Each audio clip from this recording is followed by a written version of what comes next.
어떻게 사람이 로봇가 아닌 이상 모든 것을 다 알아요. 그 문제를 모르더라도 어떻게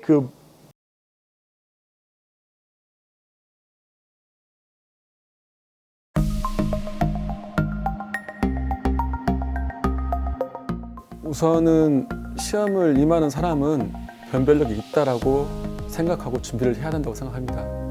네, 저는 면접에 변별력이 있다고 생각해요. 네, 변별력이 있는 것 같아요. 뭐 성적이 워낙 우수한 사람들하고는 관련이 없을지 모르겠지만 그래도 일단 평가 점수에 들어가는 부분이잖아요. 그렇기 때문에 변별력은 있고요. 그리고 그 밑에 이렇게 비슷비슷하게 경쟁하는 사람들 사이에서는 더 중요한 것 같아요. 면접을 그냥 보는 건 아니에요. 면접을 뭐 단순히 순서가 정해져 있는데 너는 면접에서 되고 안 되고의 당락만 결정하는 건 아니고 실제로 우리 규정에도 보면 면접 점수가 정확하게 되어 있고요. 또 면접관들이 보면서 그 사람을 성적이나 체력으로 판단할 수 없는 부분을 판단할 수 있는 중요한 게 면접이기 때문에요. 면접을 그냥 보는 건 아닙니다. 골프 홈이 몇 개인가? 네? 해줄게 내가. 모르는데요.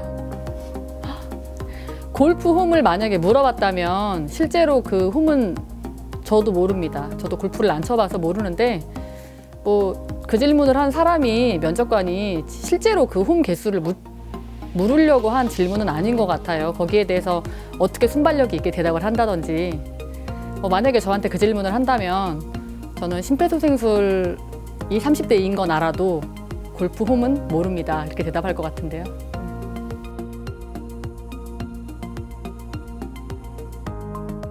면접 시간이 점수에 영향을 미치지는 않는 것 같아요. 면접관이 나에게 질문을 했을 때 내가 정말 아닌 답변을 하면 더 이상 질문을 하지 않아서 면접이 일찍 끝날 수도 있고 아니면 면접관이 나에게 궁금한 게 너무 많아서 질문을 많이 하다 보니까 늦게 끝날 수도 있거든요. 시간은 당락에는 영향을 미치지 않는 것 같고요. 경험상 보면 이제 제가 여기 전라북도 들어올 때 2명을 뽑았는데 4명이 붙었어요. 면접이 4명이 봤어요. 그리고 남자 화재 진압 같은 경우에는 다 붙었어요. 이제 면접 본 사람들이 다 붙었는데 남자들은 5분 안에 다 끝났거든요. 근데 저희 여자 화재 진압은 15분씩 면접을 했어요. 근데 그게 이 사람에 대해서 평가할 수 있는 시간이 부족하기 때문에 길었던 것이고 내가 길어서 붙었다, 짧아서 떨어졌다 뭐 이런 거랑은 전혀 관계가 없이 면접관들이 파악할 수 있는 충분한 시간을 가지고 평가를 하는 것 같습니다.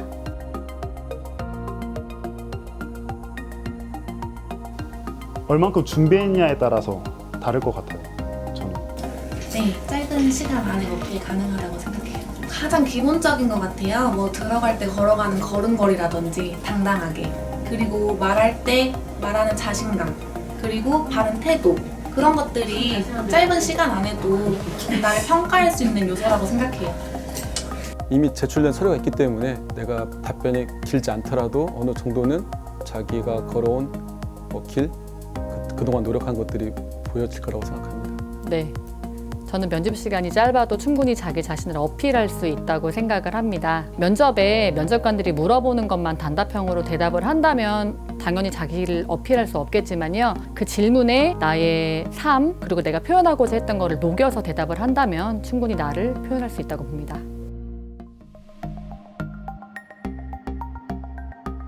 어떻게 사람이 로봇가 아닌 이상 모든 것을 다 알아요. 있을 수가 없는 거잖아요. 이 문제, 이 질문에 있어서 맞고 틀림을 떠나서 여러분들이 얼마나 자신감 있게 대답할 수 있는지 그 문제를 모르더라도 문제에 있어서 여러분들이 임기응변으로 대답을 할 수 있는지 그거를 보지 않을까 싶어요. 면접관들이. 대신에 잘 모르는 대답인데 그 모르는 것을 내가 앞으로 알아가겠다, 숙지하겠다 이런 말을 해줌으로써 얘는 그래도 얘가 모르는 그 질문에 있어서 내가 알고 싶어 하고 숙지하고 싶어 하는구나 약간 이러한 인상을 심어주면 더 좋겠죠. 면접관들 입장에서는. 잘 모르겠다고 말하는 게 감점 요인은 아닌 것 같아요. 자신 있게 잘 모르겠다고 말하고 그리고 그 외에 이제 다른 질문들에 대해서 적극적으로 대답하면 좋을 것 같아요. 사실 모른다고 말하는 것이 진정한 용기라고 얘기하듯이 사실은 사실 그 내용 자체가 일반인도 잘 모를 수 있는데 거기에 대한 두려움으로 어떻게든 그 유사한 답변을 하려고 하는 경우도 있는데 사실 정확히 모르면 모른다고 말하는 것이 또 진정한 답변이지 않을까 싶습니다.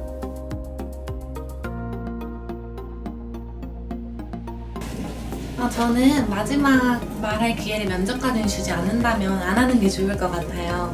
뭐 내가 진짜 자신이 있고 너무 아쉬워가지고 손을 들고 자신 있게 말하면 모르겠는데 그게 아니면 오히려 더 안 좋을 것 같아요. 일단 마지막이라고 하는 것은 어느 정도 이 사람에 대해서 판단이 됐기 때문에 면접이 저는 끝났다고 생각을 하거든요. 그래도 할 말이 있으면은 하는 것이 맞겠죠. 하지만 그걸로 인해서 그 사람에게 점수를 이 사람 원래 떨어질 사람이 붙여야겠다라고 하진 사실 않을 것 같아요. 그 면접 시험이라는 것은 면접관에 의해서 궁금한 것들을 내보이는 자리라고 생각을 합니다. 아마 그 면접관이 그러한 질문을 하지 않았다면 그 면접관한테는 별로 중요한 내용이 아닐 거라고 생각하니까요. 굳이 필요 없다고 저는 생각을 합니다. 저는 좋다고 생각해요. 초반에 그러한 단점이나 실패 것들을 먼저 어필을 하고 그걸 어떻게 노력을 하고 보완을 했다. 그래서 나는 그것을 바탕으로 하여금 더 나은 사람이 더 나은 소방관이 될 수 있다라는 것을 보여주면 좋을 것 같아요. 저는 좋은 것 같아요. 일단은 구체적이니까 경험을 들어서 내가 이러한 단점이 있었는데 어떤 식으로 헤쳐나갔다 말하는 건 좋은 것 같아요. 필요한 부분이라고 생각이 됩니다. 그냥 내가 실패한 것만 이야기를 하는 게 아니라 대부분 실패를 하면 그 실패를 딛고 일어선 그 뒤에 부분이 상당히 중요한 거거든요. 그래서 실패한 부분을 이야기를 하더라도 뒷부분이 더 중요하기 때문에 이야기할 때 그 부분만 잘 생각을 하고 이야기를 하면 좋을 것 같습니다. 실패한 경험이든 성공한 경험이든 다 모두 소중한 경험들인데 실패한 경험은 오히려 더 저한테 많이 남죠. 더 피해가 되고 살이 되는. 그래서 극복한 내용이라면 나쁘지 않다고 봅니다.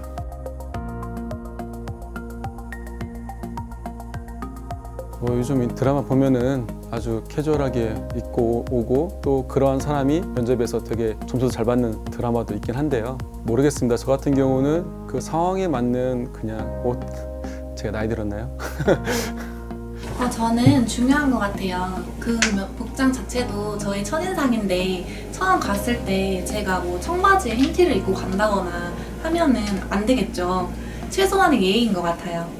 저는 면접을 기다리는 순간부터 면접이라고 생각을 해요. 내가 정말 기다리는 게 편하고 싶다고 해서 반바지 입고 슬리퍼 신고 기다리다가 갈아입는 것 자체도 사실 면접장에서 기다리는데 보이는 분들도 사실 다 우리 직원들이거든요. 우리가 소방관이 불 끄러 들어갈 때 방화복을 입고 들어가는데 나 더우니까 화재 현장 앞에서 방화복을 갈아입어야겠다 이렇게 생각하는 직원은 사실 없거든요. 출동 지령이 울리면서부터 아무리 더워도 방화복을 입고 출동을 나가듯이 내가 이 면접 하루밖에 없는데 이날을 위해서라면 조금 갖춰진 복장으로 면접다운 복장으로 가는 것도 참 좋은 방법입니다.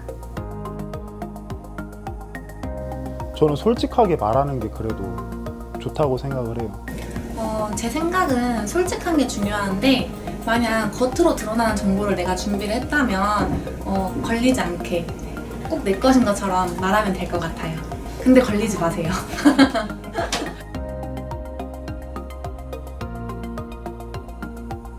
저는 둘 다 중요한 것 같아요.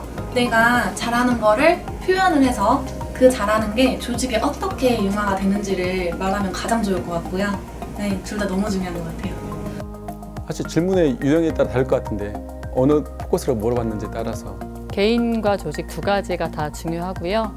뭐 하나만 딱 고르라고는 할 수 없을 것 같아요. 왜냐하면 일단은 개인이 있어야 그 개인들이 모여서 조직이 되는 거고 또 조직이 돌아가기 위해선 개개인 한 사람 한 사람이 다 실력을 갖추고 있어야지만 그 조직이 완벽한 조직이 되는 것이기 때문에 두 가지를 어우러져서 잘 표현하는 게 중요할 것 같습니다.